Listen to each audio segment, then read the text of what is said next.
Hello, this is OnionSheep from Team Simplicity, and today I will show you why the West will dominate World Grand Prix 2018. Now it's like towards the end of December, and we will have very soon the final showdown for the $1 million for the Shadowverse World Grand Prix in Japan, and the West are actually mostly not on the radar for most people, and I will show you why they should not be underestimated, and every individual that's being sent to Japan have their very specific strength. So let's start out with Crumb.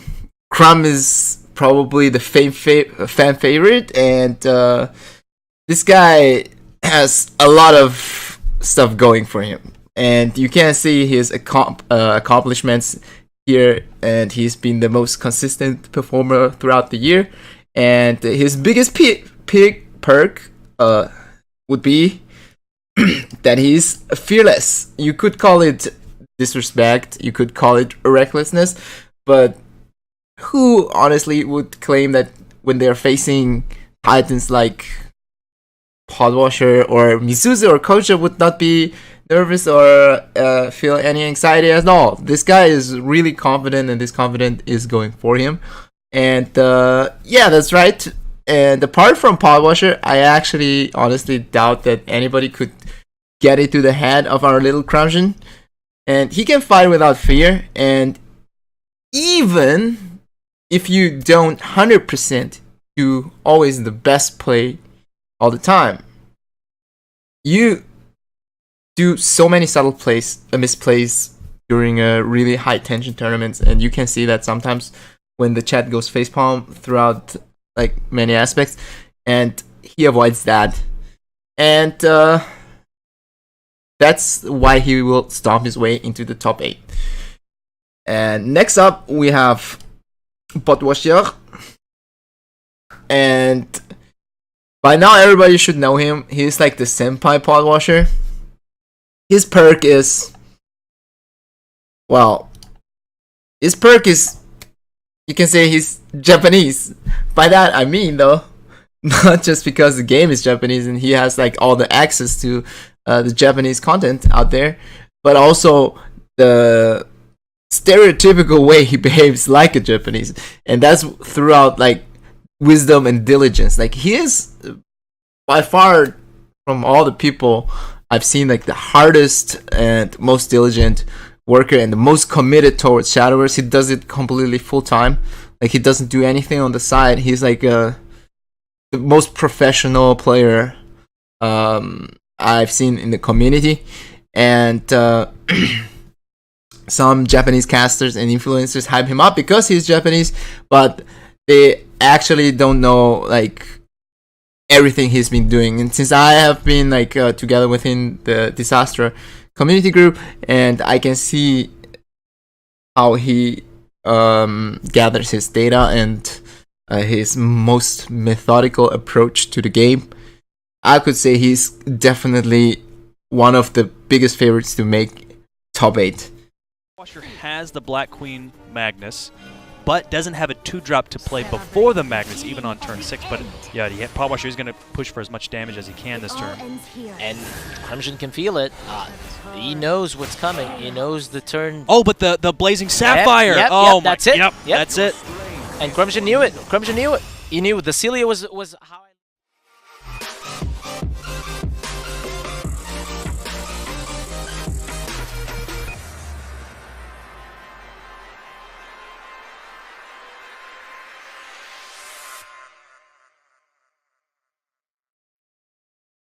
So after Tempo Storm, guys, next up we have Hishiro, and what he has going for him would be the plot armor.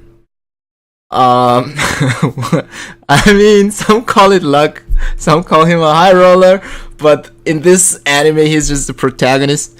And yeah, there is, you will see like in the upcoming video very nicely why that is the case and what I mean by that. Like, this guy's blessed, and if you see that, it's just simply a strength of one. Next up, here we have Menso. Menso is basically my arch nemesis, you could say, but my kryptonite, yeah. And his perk, you can say, would be 100% win rate versus OnionSheep. Well, in best of fives, but that's no easy feat by any means. I think actually nobody else can claim from themselves that they have 100% win rate against me, and it is.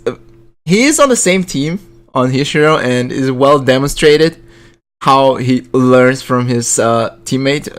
I don't know, maybe master mentor, because exactly the same thing what Hishiro was able to perform, he did it, but in a even more crucial scenario during the contenders. And when the gods send a sign like this, there is no going back. Like, I can at least say I lost to the world champion. Hey, man. Onslaught of Silva, starting with Flower Doll this turn. Yep, absolutely, Flower Doll. And it's the perfect card because you get her back in.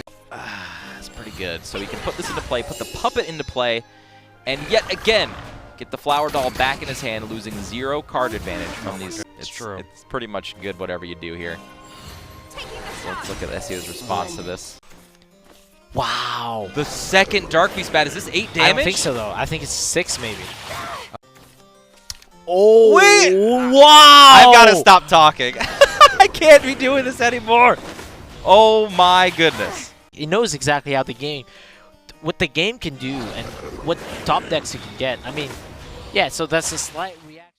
Next up, we have Essia.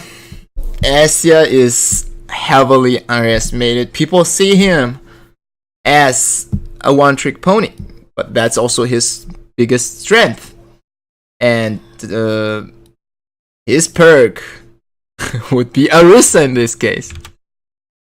You can say that's a sort of weakness, but honestly, there is a best of 3 that you have to play 2-0 ban in the Swiss group during World Grand Prix, and during that, if you are the best in a certain class that's strong at the same time, that's much better than, because you cannot change the deck individually for everyone you face, so you will not get targeted just like people playing super anti-Roach in Unlimited, for example. You can't do that because there will be a lot of people not bringing Roach.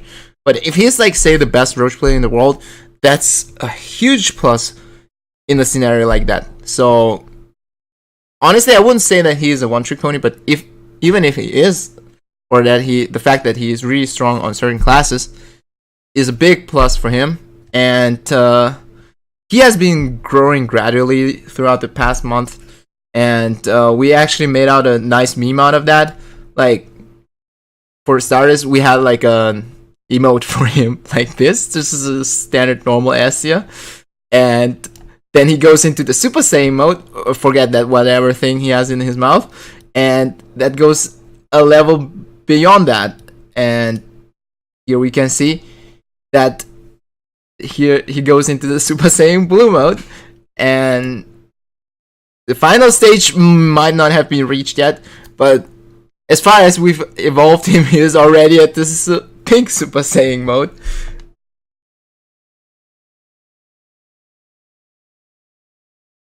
So, next up, we have Squaza.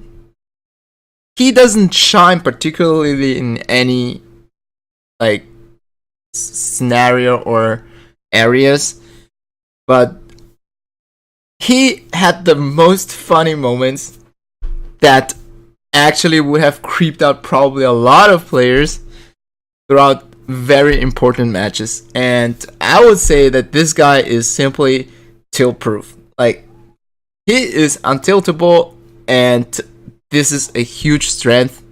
if you can't find weaknesses from him. And to close this video, let's see the best clip of the entire year. Potense Trickster's got 2 water bottles, does not want to dehydrate on that table. Look at that stare down. Did you see him? He was like I staring. did. He's doing it, staring Wow, straight he's down. It's playing like, a poker game. got your Oh game my plan. gosh! I Wow, got you. that's really intense actually. I can see in your eyes. You're gonna start with Bloodcraft. Yep. I think that's what he's doing. figuring Look it at out. that. I love that. I love when players use the live event to their advantage. Breakwaza though, Focus. cool as a cucumber. Focus. Just I got it.